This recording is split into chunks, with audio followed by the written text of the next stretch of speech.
The wind blows where it wants to, and you hear the sound of it, but you do not know where it comes from, and you do not know where it is going. Science can explain anyone on Mobius, but not Sonic. Why is it that the one we think we ought to know the most about is actually the one we know the least? Set in the future, when our heroes have grown into adults but are still fighting for freedom, all it takes is for one little disturbance to set off a chain of events that might just reveal exactly how and why the fastest thing alive earned that title in the first place. Chaosborn by EruDuma. Chapter 1. The Prologue. They had been found. Jules burst into the house, his face drawn and pale. "Alina!" he shouted in an attempt to find bags, supplies, anything. "Alina!" he shouted again. "Children, all of you!" From the kitchen appeared a raspberry purple coloured hedgehog with long, elegant quills and a bewildered expression on her face. "What's the matter?" she asked her husband. "What in chaos is the matter?" The terror of her usually calm husband unnerved her to the core, and his strong green eyes were ablaze with anger. "They found us," he practically choked. "They're coming for him." Alina had to seize the doorframe to prevent herself from falling. Her eyes darted to the stairs where one hoglet, the same colour as her mother, had frozen in mid-step, tears pooling in her eyes. She had, no doubt, come to answer her father's call, and had heard the devastating news. "Sonia, darling, grab your bag and your brothers. We're leaving," Jules said, calmly but firmly. Alina dashed past him to help her children, trembling with rage and fear. The pale blue hedgehog simply continued throwing things in a bag, desperate to put as much distance between his family and this house which had been a happy home for nearly 5 years. Ever since the birth of the triplets, Jules had been living a life on edge, hiding his precious family away from sinister forces. Now it was all starting to catch up with them, and there was little time to waste, if any.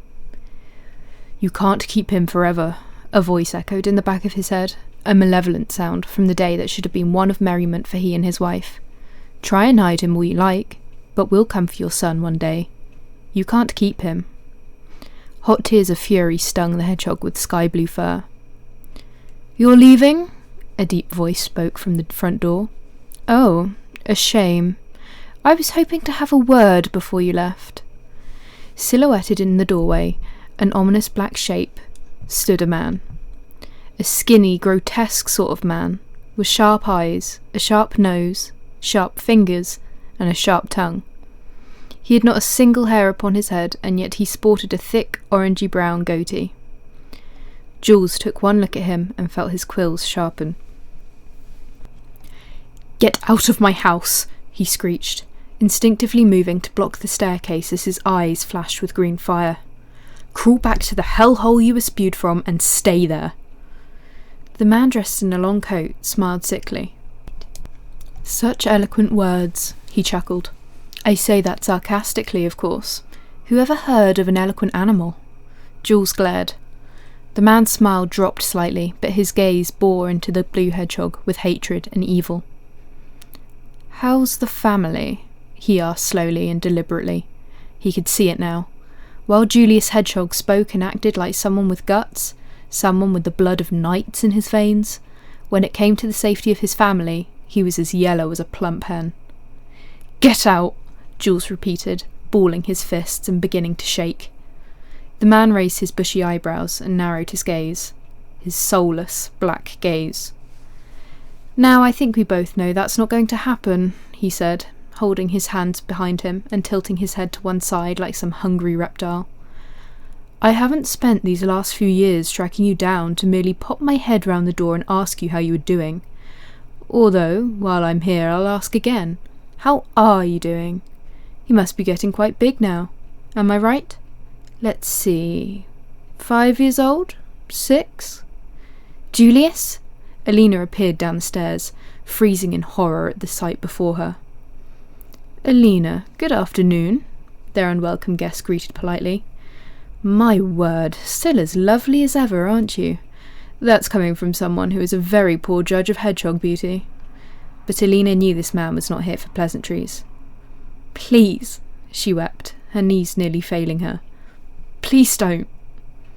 Unfortunately, The man had very little compassion in his heart. "Shall we make this brief?" he grinned at Jules. "The house is surrounded, and after the merry chase you've led us on, I am in no mood for games or compromises." He turned his cruel gaze back to Alina. "If his things are packed already, then just send him down and we'll leave in peace. Nobody has to die today." That was when they all heard the growl emanating from Jules's throat. "You'll be dead once I get my hands on your throat, Robotnik."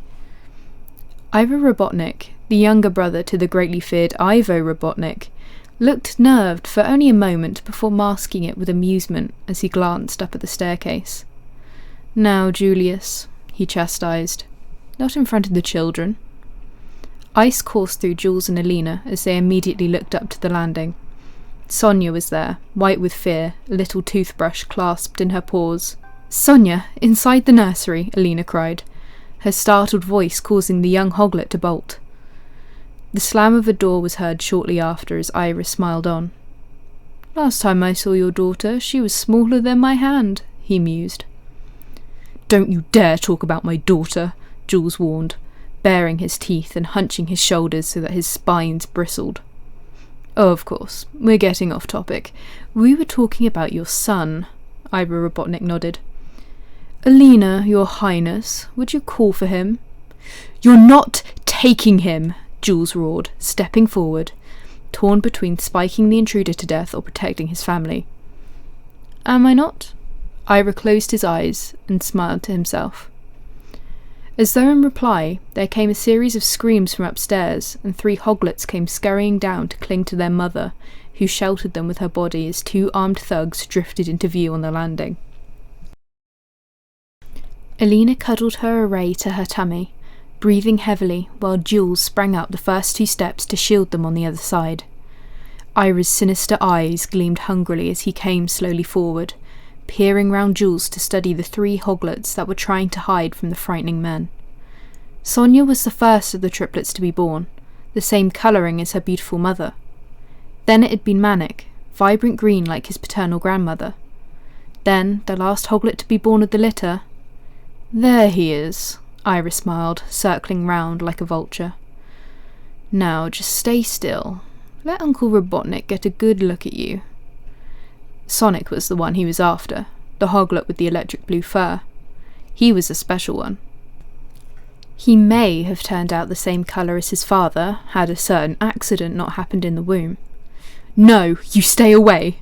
Jules shouted, a hand reaching round to grab his blue son. "You hear me?" "Such a handsome boy," Ira admired, ignoring Jules. His eyes lowered and an evil smile crossed his face. "And those legs." At that, Jules finally snapped. He leapt at the madman, teeth bared, scratching and kicking for all he was worth. "Sonic, run! Kids, all of you, run!" he cried over his shoulder.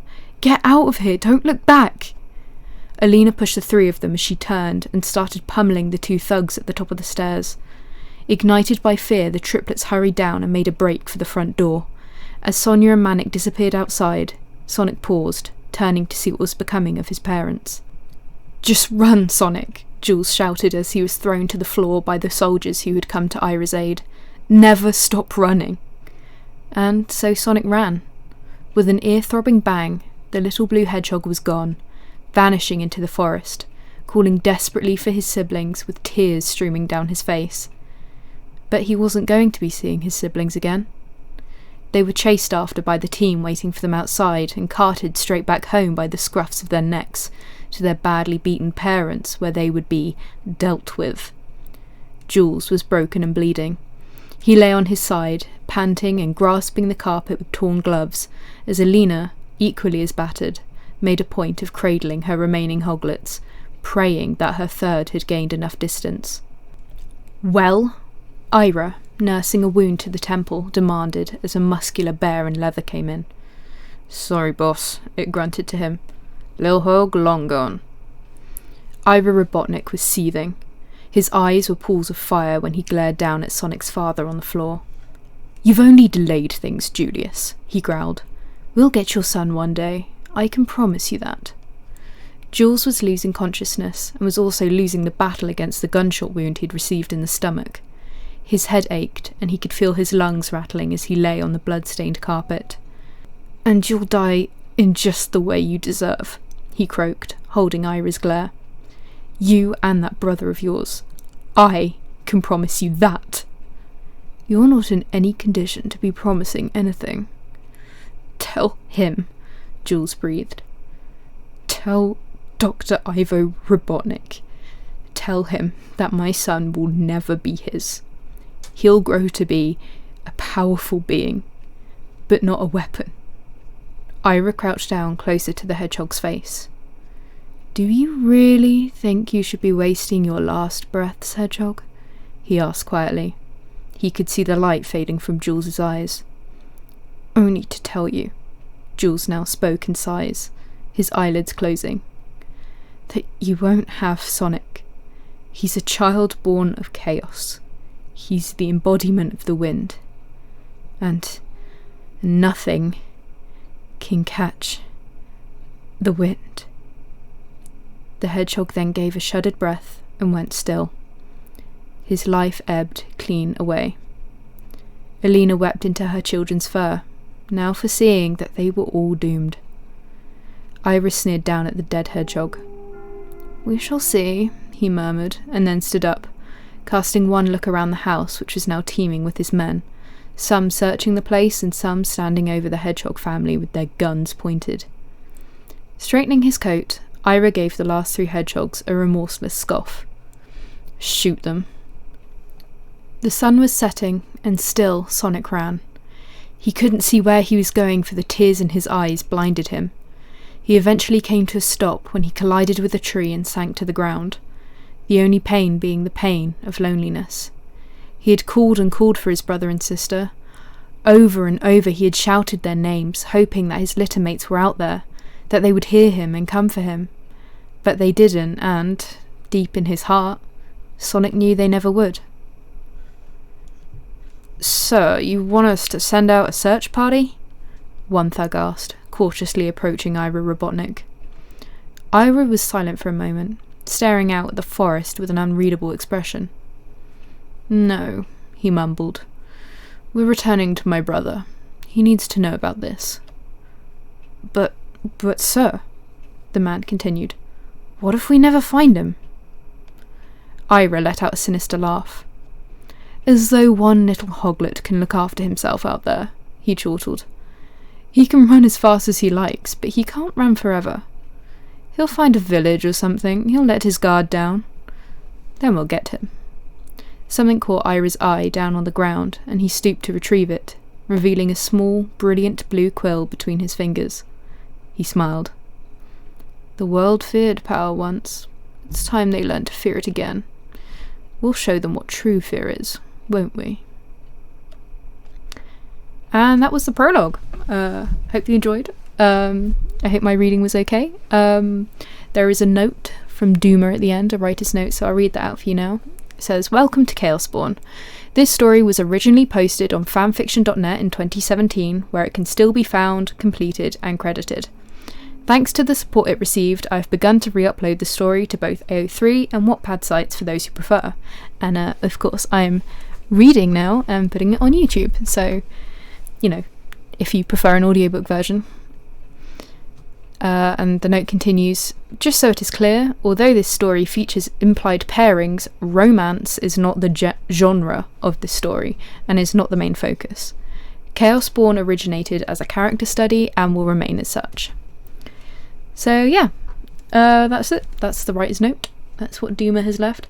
Yeah, hope you enjoyed. I don't really know how to end this.